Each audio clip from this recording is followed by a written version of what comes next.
My name is Pratibha Tiwari. I'm emotional intelligence and peak performance coach. Today, we have Dr. Nahida Ahmed with us, who is consultant psychiatrist from Abu Dhabi, who is clinical lead for mental health for Department of Health, born in India and trained in US, Emirati physician. Welcome, Dr. Nahida. How are you? Thank you, Mrs. Pratibha. I'm really good. Thank you for having me here. Dr. Nahida, my very first question for you, right from the Bangalore, here in Abu Dhabi, in between US, can you explain or can you elaborate your journey? We want to know about your journey. Thank you. It's an interesting story. I'm born and raised in India. I'm very typical Bangalore at heart. But when during medical school, we decided that we wanted to train our specialty in the US. So my husband and I pursued right after medical school. We started pursuing training in the US. It took us some time. There were lots of challenges. It's not very easy to get into the US. But after a long wait and repeated applications and very difficult exams, which were nightmares now when you think of it, we did manage to get into the US states. We trained in Boston. We were very privileged to come across some really amazing group of psychiatrists, and my husband's case nephrologists, and we trained with the pioneers of our field, if I have to say. So that was a real privilege, and I think I'm really blessed. And when we decided to come back, Abu Dhabi is home, and we are very, very grateful to our leadership and our country, because they sponsor our studies and they invest in our future so much that it's an obligation on us to give back. So this is what we are in that stage right now, trying to give back to the country that sent us abroad and help us achieve so much. Wow, it's an amazing story. I guess it's very inspiring for each and everyone who is going to listen this interview. Thank My you. next question is about your career. In being in this profession, how are you finding it difficult, easy, or challenging at personal and professional level or in everyday life? How do you feel that? I wouldn't say it's difficult. I would definitely think that there are days that are challenging. But again, I believe it's all about perception. Anything you find meaning in, no matter how difficult it is, you will pursue it. I mean, because you want it so much. And same as that, from a very young age, my parents have instilled in me that I have to give back to the world. I have to, my existence matters if I do good back. Yeah. And a meaningful existence is only when you can help others as much as you can. So every day is a challenge. You want to make sure that you do as much with what you have at your hand. But in the end, when being in this profession, one of the most gratifying thing is when your patients start doing better, when your people come back and respond well with your treatment, and they've gotten ahead in their lives. You go home despite all the challenges, despite all the long hours at work, thinking I have made a difference, which is completely irreplaceable feeling. That I have made a difference in this world is the feeling that makes you want to do more. Yeah, actually, every profession has its own challenges, and of course, medicine has its like own challenges. So, if a child is aspiring to have a career in medicine, what level of emotion and intelligence is required, and why? So, as you mentioned rightly, none of the careers these days are, devoid of any kind of challenges. Like if you want to be a CA, or you want to be going to law, or even engineering for that matter, that you need to have certain amount of it's hard work and struggle and intelligence to compete against so many of those really smart and intelligent students who get there. But what really matters in the end, who succeeds, like, for example, if I have to look back in retrospect, our medical school, each class was filled with 150, and we had so many people in my age group join medical school, engineering school. And now, after so many years, when I look back and I look at my friends, the ones who are doing exceptionally well and who are doing really good and settle in their life, what matters is not necessarily just your IQ, but your EQ, your emotional intelligence, what you want to do with who you are. finding a meaning to yourself, being in touch with your own emotions, being in touch with the discipline that you instill in yourself, and resetting that, not losing focus of where you're going, and again finding the meaning. So I think for everybody, every child who's aspiring to go into medicine or engineering or law or anything, you want to focus on your target, which is the meaning. What does this mean to me? Why am I pursuing this? And then dedicate yourself to that, and then and balance yourself out. In the end of the day, who you are is what is going to take you forward, right? I mean, of course, external sources, resources, and influences will make a huge difference, but who you are as a person. Are you an early riser? You disciplined person? Do you take care of your health? Do you not waste time? Do you do your work on time? Do you respect your elders? Do you respect your community? So these are the things that propel you to move forward and keep succeeding in what you do. So my advice to everybody, all the teenagers or the youngsters who are looking into career, no matter which career, first find the meaning, then find your roots, and pursue your meaning with your roots intact. So, respecting your elders, respecting your community, respecting your health, your time should be such an integral part of your emotional well-being that you don't lose track of where you're going. I hope that makes sense. Yeah, in today's time, it's very important to take care of our emotional well-being. So, what are the various parameters that should be taken care by parents to uplift their and their children's emotional intelligence level?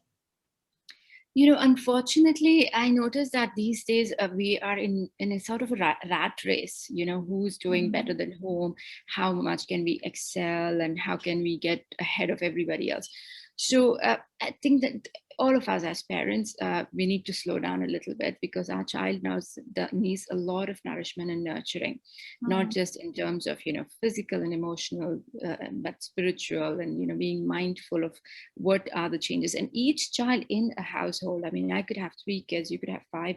Every child in the same environment could respond differently. So understanding their needs, understanding what helps them, and nourishing those needs is very, very important. And not putting too much pressure. In the end of the day, like I said, recognizing the person for the uniqueness they bring. Are they kind to each other? Are they disciplined? Are they well behaved? Are they well mannered children?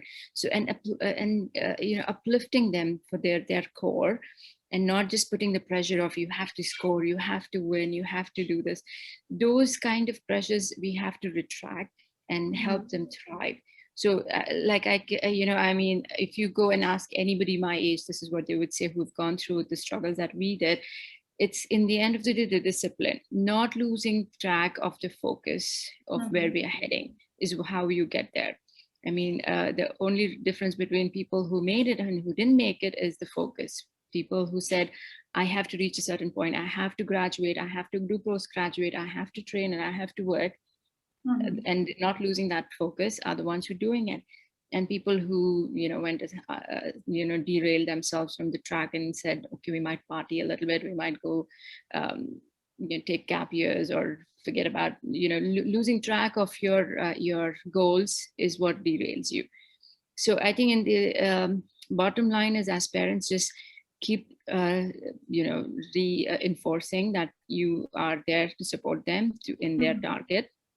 Achieving their target is if that's their aim, you have to help them completely, despite the fact that you may not approve of what their target. If your child wants to go engineering, but you would prefer them to be medicine, try to understand why they want engineering, and come to common terms, not to force them to do something against their will, because they will never be happy. And to do anything all your life without happiness involved in it is the worst thing. I mean, that's the worst way to live a life. So no matter what you do, make sure your child is interested in it in the end of the day. Yeah, so definitely emotional intelligence is high at both the ends. It makes a difference in everyone's life, of course, in the parent's life as well as in the child life. So we can see during this time when Corona is going on and everybody is going through many challenges. and life is quite difficult in some or other way. So, what kind of advice or what kind of things that you can give to like our audience, like what they should take care of during this time? Um, Unfortunately, I mean, COVID was a problem nobody anticipated. It has changed the world upside down. We have never seen something before to this extent, and I hope we never see it again. Mhm. That changes. But what is the beautiful thing about human beings is the resilience. Life can throw curveballs at us that we spring back, being more resilient. And Mhm. I can say that because I've had seen firsthand, frontline workers, doctors and nurses and healthcare workers who have stood there like Iron Man, like that. They've just Yeah. been the frontline Mhm. defense system and with so much of resilience and come back day after day with the immense amount of passion to serve people. So that's something that has come forward as a human race. So people have taught us that no matter how problematic and no matter how dark the times are, we as human beings are capable of doing better, doing stronger. So knowing that about ourselves and bringing that best out from us. So for example, I mean, you may not be in a healthcare setting, but still you can work so much for your community. Like if Mhm. you know somebody is in quarantine or needs help, supporting them, reaching out to people in family or in the community, in the neighborhood, and seeing how you could be of help to each other. So there's a lot of research actually in the last few years that has come out on altruism and the benefits of altruism, of being there and being showing kindness and being empathic. These all it's not only just helping the society in general, but it is uplifting you and making you so much more resilient from inside and building your own core strengths. So I think each one of us should tap into that humanity that is inside us and bring out the best. So no matter how testing the times get, try to shine through them, do the Yeah. best you can for everybody. So, like resilience is the power, resilience is the strength, which is not required not only in today's time but every time. So, can you share any incidents of your life where you have faced a challenge and that resilience popped up or resilience helped you in certain way? Um, I mean, in general, there are several incidences. I cannot recall one, but what I have learned mostly is from my patients. Seeing their resilience. They have been such good teachers for me. Their adversities that they've gone through, or their hardships that they go through, that kind of instills in me a sense that people as human beings, the fabric that human is made of is the most resilient one. I Mhm. sometimes come across stories and I'm thinking like this is possibly the most miserable story I have come across, and then boom comes another story of another person who's even more disheartening and heart-wrenching. So in this all these stories, what I learned, I take home is that we are all resilient. Human beings are very strong. They're stronger than they think they are. And what matters is, I don't know how many of you know of, this is my favorite book and I talk about it in all my interviews, Viktor Frankl's Man in Search of Meaning. It Mhm. is an amazing book in which he writes an account of people who are being in the concentration camps, all the Jews who were locked up during concentration during the Nazi times in the concentration camp. And he describes how some people gave in and died early or succumbed to all the torture, and some people could smile through it and could stand strong and come out as survivors. And Yeah. what was the difference between the survivors and the non-survivors is the meaning. So Mhm. looking for meaning, and no matter what you're doing and what your role is, you could be a housewife, you could be a grandmother, you could be a single mother, you could be any role, but having that meaning define you, and that propelling your life on day after day and saying this is my statement back in this world, this is my legacy back in the world, is what keeps you pushing forward. So I can give you one particular incident because I think that would be unfair to so many other incidences. But every incident is a learning incident. If you're not learning from your experiences, you're not growing. And I don't think you should ever stop growing, no matter how old you are, what stage of career you are. You pick up your experiences, you learn your lessons, and you move on. And that's how we become strong. Definitely, learning is never-ending process, and we keep on learning. As we learn, we can see we always grow and grow and grow. So we all talk about the new normal now. And do you see as the new normal, how do you see actually, and how important now to take care of mental health, especially in this new normal?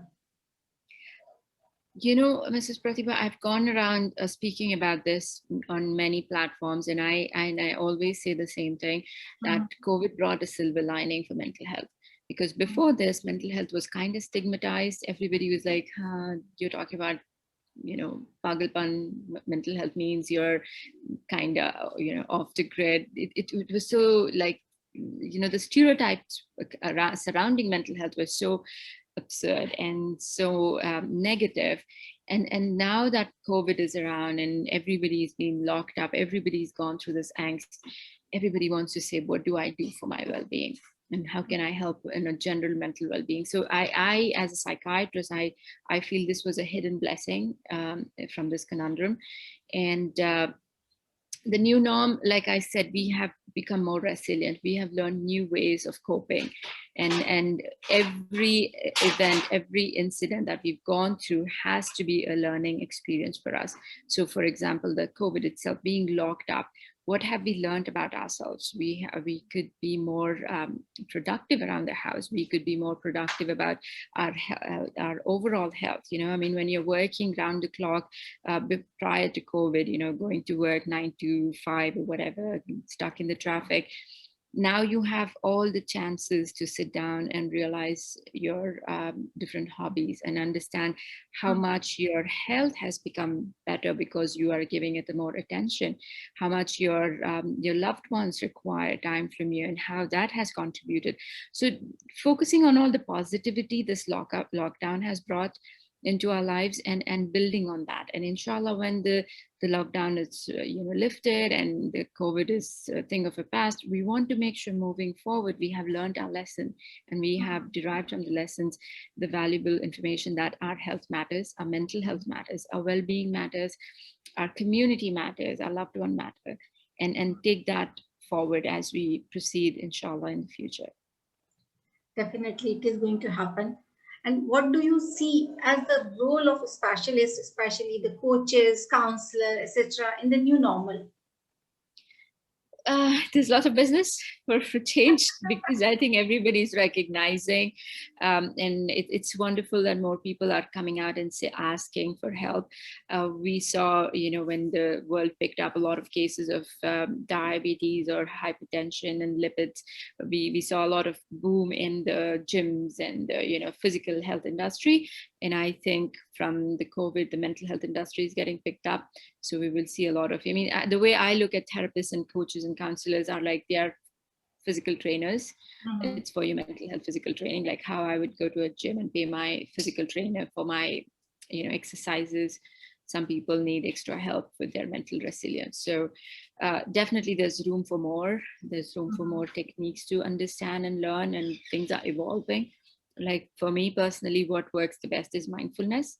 And there are different forms of mindfulness. People have, I mean, from different backgrounds come around explaining um, different disciplines of mindfulness. So I think each specialty, each discipline brings its uniqueness and adds value to how we can uplift ourselves.